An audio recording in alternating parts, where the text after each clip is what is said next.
What's going on, y'all? Machiavelli Mills TV. I hit the like button, hit the subscribe button. So, I wanted to talk about how working remotely saved my life. And anyway, I'm gonna start from this. COVID 2020, COVID happens, it hits like nationwide, March of 2020. Like everything is shut down. Stuff is just everything is just shut down due to the pandemic. At that point, I get laid off from work in March 2020. And while I'm laid off, I take unemployment. You know, the unemployment benefits was hefty during the COVID because you was getting a little bonus from the COVID, due to the pandemic, right? We getting the funds. And so after a while, I started thinking, man, at some point this unemployment is gonna run dry, it's gonna run out, it's gonna stop. I gotta find another job. I had a son on the way, right? So I get a job, a permanent position opens up at the place that I was working at. A permanent position randomly opens up, people leave. I get that position, and we start working from home only, working from home only. And at first I was like, man, this is gonna be different. Like I'm used to being in an office, being around people, speaking. Now again, we're locked in at our cubicles. But I'm used to being able to look over and I see somebody. I'm sitting in my cube with somebody. We would come over and chat with each other. We go get something to eat together. We all talking to each other. It was like, the camaraderie in the office was strong. So I'm like, man, this is gonna be an adjustment for me. I'm sitting at home looking at the same four walls. This is gonna be something hard for me to get through. At times, I even thought about going to my mom's house sometime to work from there just to change up my scenery because it was just like, yo, you think like, man, this is gonna be something just working from home. And in my mind, I'm thinking, I hope at some point we can go back to work, right? So I wasn't thinking straight because I had a baby on the way. With a baby on the way, my son's mother, she worked in the office every single day. So, of course, women get maternity leave. She got maternity leave. After maternity leave was over, she had to go back. And so now my son is with me. Um, I'm going to my grandmother's house with my son so somebody can look after him while I'm working. But my son didn't take to my grandmother at all, right? And so I would basically still be watching him while I'm working at my grandmother's house. Um, then we switched it up, went to my mother's house. She started watching him. He liked her a lot. He loves my mom, right? And so, anyway, I'm fast forwarding through all of this. I'm still working from home. After a while, I started to see changes in my son. My son was starting to count on his fingers and he just stopped. He regressed. Um, I started to see the fact that my son was not talking. Right? He was babbling. Mama, dada, that was it. He was not talking. He was walking, climbing, and all of that. But then I noticed he would not make eye contact with me and his mom. He wasn't responding to his name. And I started to get worried. Now I'm noticing things be different with my son. I'm working at home with him, so I'm watching him all day long. His mother coming home and she's watching him too. And so we're seeing, hey, something's going on with him.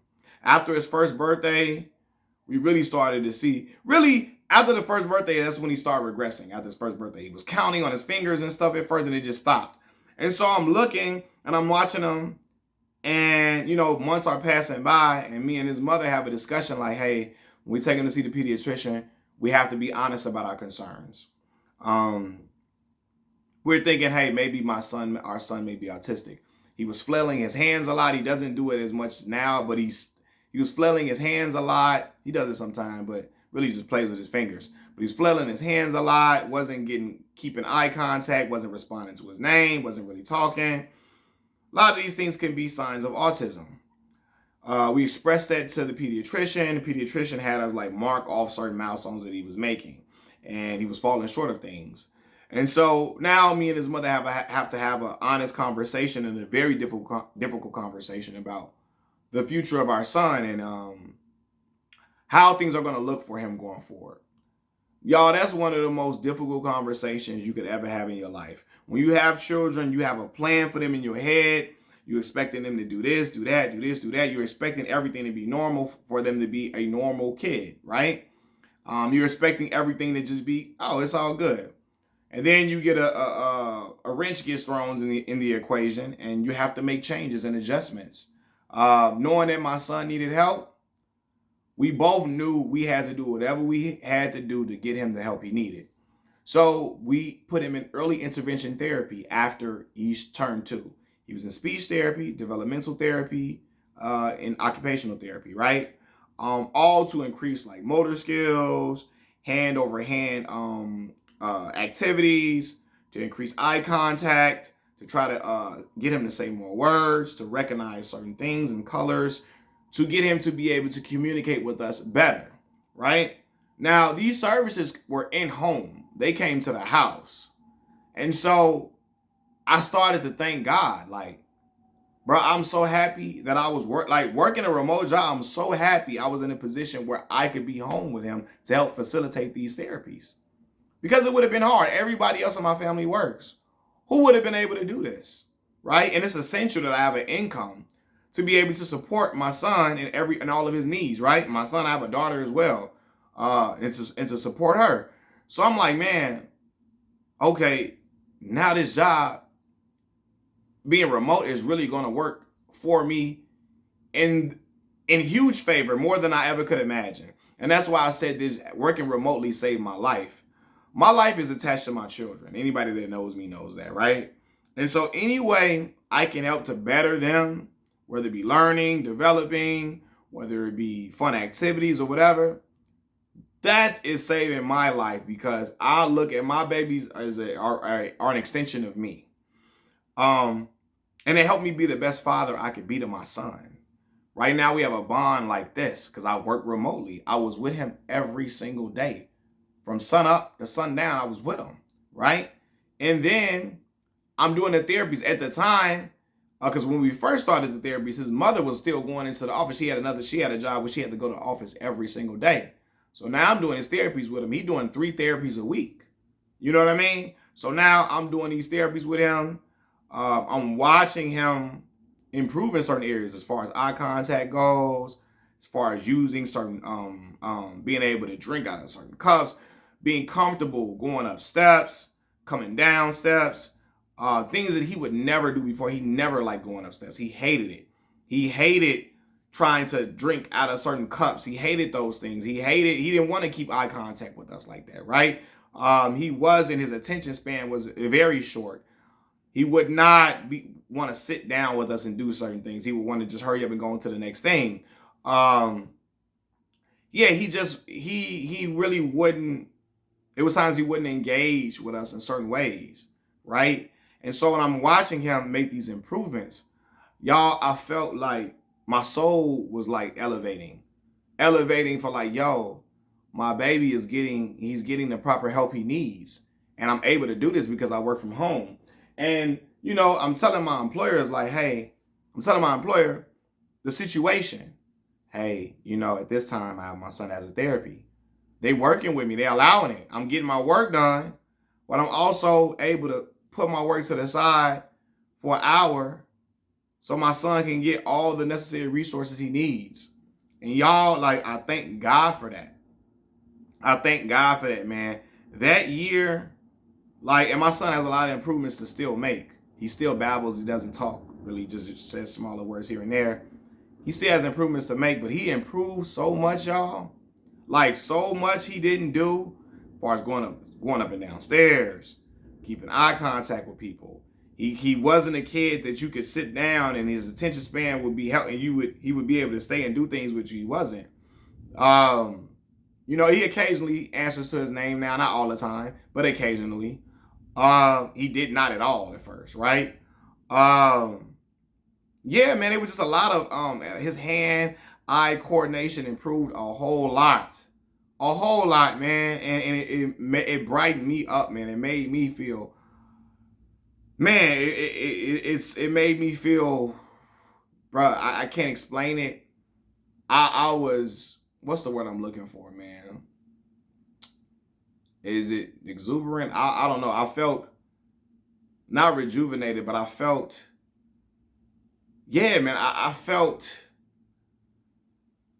I can't really think of the word, man. I just, I was so happy, y'all. I was so happy to see that. Damn, I'm able, because I'm able to stay home. I'm able to help facilitate him through these therapies, and it's helping my son, man. And again, it's 3 therapies a week.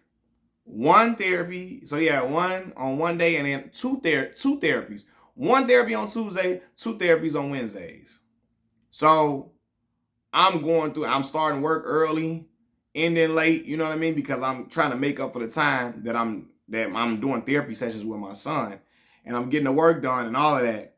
But it really, like, yo, this put me in position to really get my son essential help. And I remember recording certain things, being so happy. Like, and my certain things come and go with my son, right? Like, I remember thinking maybe he's not understanding what certain colors are and certain things like that, right? Because he really wasn't talking. I told you, he really don't talk like that now. One day we see him. We have like this, it was like a little toy, and they had different little color, little spikes to put in the back of this ladybug. My son picks up the green one, go green. Pick up the red one, red, yellow, orange, purple. Like, he runs off about 6 colors in a row. And y'all, I damn near cried. At this point, his mother was working a different job where she worked at home too. We both watching this and almost cried, because it's just like, yo, when you see improvements in your baby, when your baby is hitting milestones or doing things that you never thought he would be able to do, he or she, man, yo, it does something to you. Like like a rejoicing feeling comes over your whole body. And that's the way I felt. I wish I would have caught it on camera, but we were so in awe. We wanted to just see how many he can keep going and can continue doing, how many colors he could recognize and continue. And so, man, like, yeah, working from home, it put me in that position to say, and I was thinking, like, man, I was worrying about, man, I'm not going to be able to interact with my coworkers and all that. And I mean, interaction is something that is normal. I mean, that is essential, right? It is good to interact with people. That's why I get on Teams calls with my coworkers and laugh and joke with them at times, because we need to have those, in your downtime, these conversations where you can laugh and joke and you can feel uplifted and all of that, right? But being able to be home with my son, to help him, like, facilitate these therapies and help and be there for him, and yo, that was the feeling that made me feel like, it made me emotional, and it made me feel like, man, this is what I want to do. I want to be able to be here for my son. I want to be present for him. And I knew it, probably if I worked in the office, I wouldn't have been able to be present for him. They would have told me, no, you can't stay home on them days. You got to come in. We don't work from home. And then what? You know what I mean? So, and then as time went on, I mean, it was still remote jobs available, but sometimes they became more scarce because people were trying to make a return to the office. Everybody returns to the office, right? And so, yeah, man, I was just blessed to be in that position. And now my son goes to, he's in preschool. He's at a school for children with developmental disabilities, like autism. Um, Still making strides, getting ready to start ABA therapy soon. So I'm extremely proud of my boy, man. I'm extremely proud of him. Love him to death. He gets a lot of love. He has a village. He has an older sister, has his mom, has me, has his grandmothers, his aunties. He got uncles. Yeah, man, got a strong support system. Grandfathers. Yeah, and all that support matters, man. But yeah, like, I working from home saved my life, because it helps save my son and help my son progress and help him be a better version of himself, leading down the road to being the best version that he could possibly be. And so that's why I'm always thankful for them work from home opportunities or remote jobs, and y'all be blessed in it, man, because they work out a lot. They work out and help a lot of families in certain situations where they gotta be home, where they gotta be present with their kids, where they gotta be around. You know what I'm saying? Even now, you know, my son get off, my son is only at school for 2.5 hours. He rides the bus. Somebody gotta be home to get him. The remote jobs that me and his mother have, it helps with that. You know? So yeah, man, it did wonders for me. And I remember praying one day, like when he first started the therapy sessions, and thanking God that I was working from home, that I could be able to do that for my boy, because his mother couldn't at the time. She didn't work from home. And it was like, I was grateful that I was able to just be there and help him come see the speech therapist and the developmental therapist and the occupational therapist. Then he started nutritional therapy, right? And that was every other week, right? So now he was taking up the 4 different therapies, trying to get him to eat different things and eat better and try different foods, etc.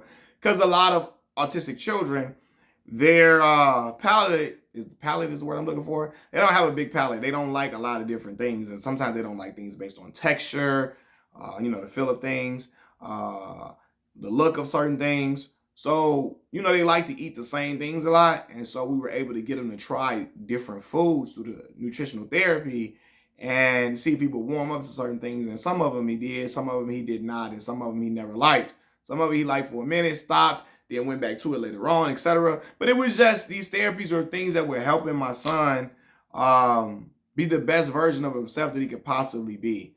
And that's what you hope for when you're a parent of a child that's autistic. You just want them to be the best possible version of themselves they could be, and always just get them to knock down milestones, always to keep them developing, to keep them progressing, keep them progressing, keep them progressing. And that is the goal now, the continued goal for my son, and we're steady on that mission, which is why we get ready to start ABA therapy soon. Applied Behavior Analysis, I believe that stands for. And then we're going to he's still going to school for developmental children. They have therapists at the school for developmentally delayed children. He's at a school for them, right, where they have therapists there to help him. Yeah, man, and it's an uphill battle. It's a steady climb. It's a continued group effort to get him to be progress the way we want to. But I'm always thankful for being able to work at home, because for that year, because early intervention after 3, it stops. Then you have to go to other therapy services. And then he started school right after he turned 3. A couple days after that, he was right in his first day of preschool. And then, now we're getting ready to start him in ABA therapy. He's still 3 years old now, and been in school for some months now. So now we're getting ready to start ABA. And I'm excited for that, and excited to see my boy become a whole new child. But I'm always thankful for working from home, because that allowed me the space and opportunity to be present for my son and to help facilitate the therapies that he absolutely needed. And I'm always thankful for that.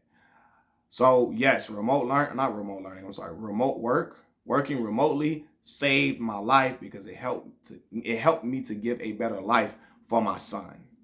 Machiavelli Mills TV, I'm out. Peace.